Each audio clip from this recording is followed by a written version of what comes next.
So in Malaysia, we have a ton of electric vehicle options, and most of them have been pioneered by this company, BYD. And last year they launched quite a number of cars, including this, the M6 and also the Sea Lion. Now these two cars are in very opposite ends of the market. The Sea Lion is premium, aspirational even. It has ambitions of being a premium car, right? Whereas this is a bit more utilitarian. When you look at it, yeah, it doesn't look cheap, but it definitely doesn't look like an expensive car. It looks somewhere in between, but definitely the thinking behind this car is very utilitarian. How much can I do with one car is what the M6 is about. So unlike a lot of electric vehicles around this price point of the low 100s, this car is actually configured to be a 7-seater. So you have an extra row of seats at the back. And so it also doubles as like a big cargo carrying vehicle, because you can fold down that last row of seats and then you got a massive boot. So the theory is that at the lower end, people would want to get an electric vehicle that can do more than just carry around 5 people with minimum cargo space. Maybe people want a more flexible utility vehicle that is not really an SUV, more of an MPV shape. So that's what the BYD M6 is. So we're testing it out today for the first time, and we have with us the highest spec variant, and that means it's about 124,000, 125,000 ringgit. Inside and even on the equipment list, it's very similar to the base model just from one look, you know. When you look at the base specs and all that, it's like, hey, these things are very similar, and the pricing is about 15,000 ringgit difference. But it's when you look at the battery and the electric motor power output, that's where you see the real difference, and that's where I think this premium model is more worth it. The higher tier model is more worth it. But just looking from the back here, right, the boot space, come over, you can see how much bigger this is compared to your typical crossover EV, SUV EV. They've got the Atto 3, which was their first car. This is such a big space, and it's so flexible. If you just wait there, I'll open this thing.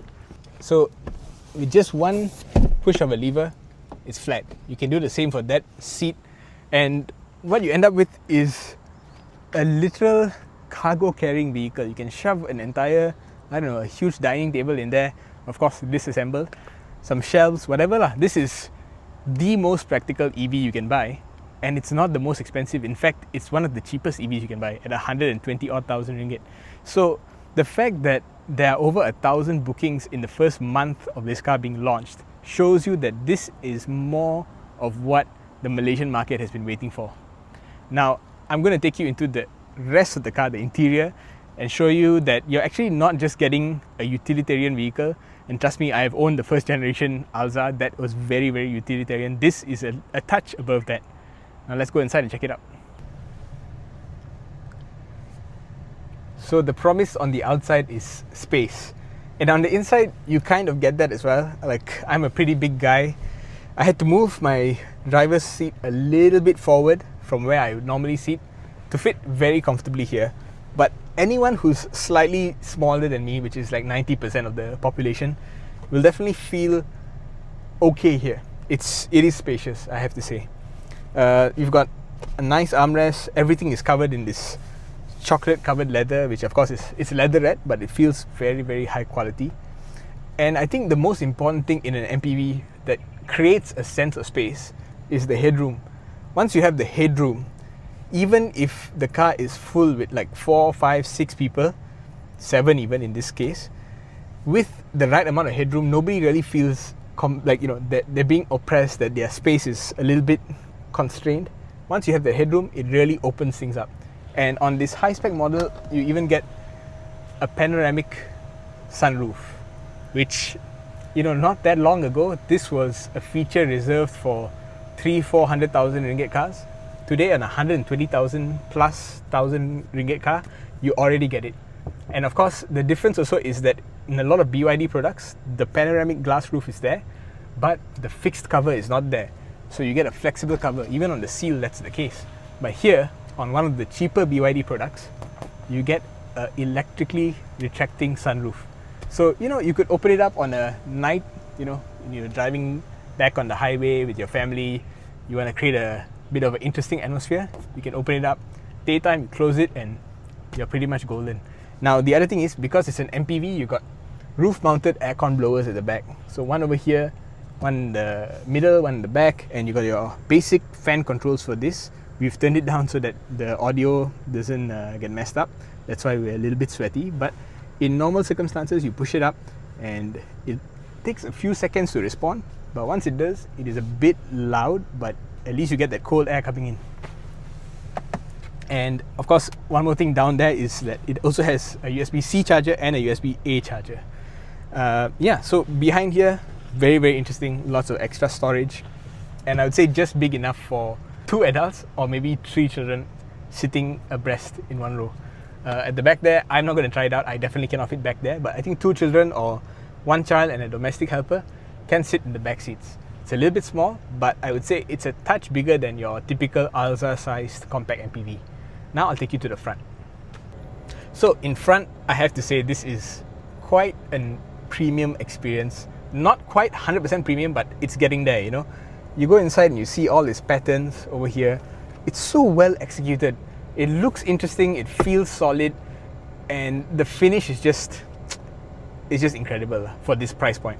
And yeah, inside it's a little bit strange because you get that really interesting rotating screen from BYD, which to me is a little bit of a gimmick, but their navigation on board has proven to me to be quite useful. So if you don't want to use Apple CarPlay, you can get away with using the navigation here, especially when it's in the portrait orientation. You get to see your navigation very, very nicely. Now, the other thing that is interesting is that this is very, very digital, very high tech, but over here you have analog dials, which I think only 1 or 2 other EVs have analog dials. Yeah, interesting combination for sure. Now, there's a lot of other reasons to bring up the fact that the premium trim level is better than the standard trim level. I know it's a weird transition, but definitely one of them is this, the NFC and the wireless charger. So the wireless charger does not come with the base model. On this high-end model, you get the wireless charger, and there's a few other things like there's additional power adjustment on the front seats and also ventilation for both the front passenger and the front driver seat, which you don't get on the base model.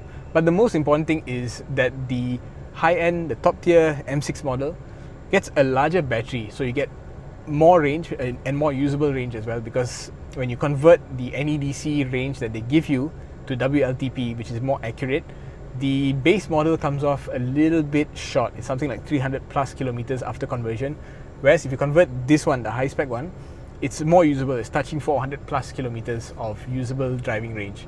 The other thing is that you also get a little bit more power. So the electric motor in here is very similar to the Atto 3 on the high spec, but on the base spec, it's a little bit underpowered. So 0 to 100 takes about 10 seconds. In fact, a little bit more than 10 seconds on the low model, whereas the higher model, it takes less than 10 seconds, which makes a real difference. And of course, you can also spec your BYD M6 with this karaoke mic. And it lets you do a lot of things like adjust the reverb, so you have a KTV experience. And you get a lot of music over here with lyrics, and it only works when the car is parked. So you're running electric motor, so you can charge up the car, and while you're waiting for the car to charge, you have something to do with your family. You can sing some tunes if that's your thing. But yeah, this is not a compulsory accessory. This is a optional accessory. You had to pay for this, I think. It's not that expensive, but very simple to use. So that's the BYD M6 in a nutshell. Very utilitarian, just enough premium features to make it stand out. Again, I think go for the full spec if you're into this car. Not only do you get all those features I mentioned, you also get a roof rack, which you can use to, I think, mount additional cargo. It's of course an accessory that you have to add on, but at least you have that option to go with. Besides that, I think this car is going to transform the landscape of EVs in Malaysia, just because it's at the very, very low level of what it can be priced at, and at the same time, it's a very high level of utilitarianism, if that makes sense. Also the charging speed is higher on the higher spec model, so that's another thing to take note of. So that's it for the BYD M6. That's our review. Thanks for watching. I'm Subhash from dsf.my.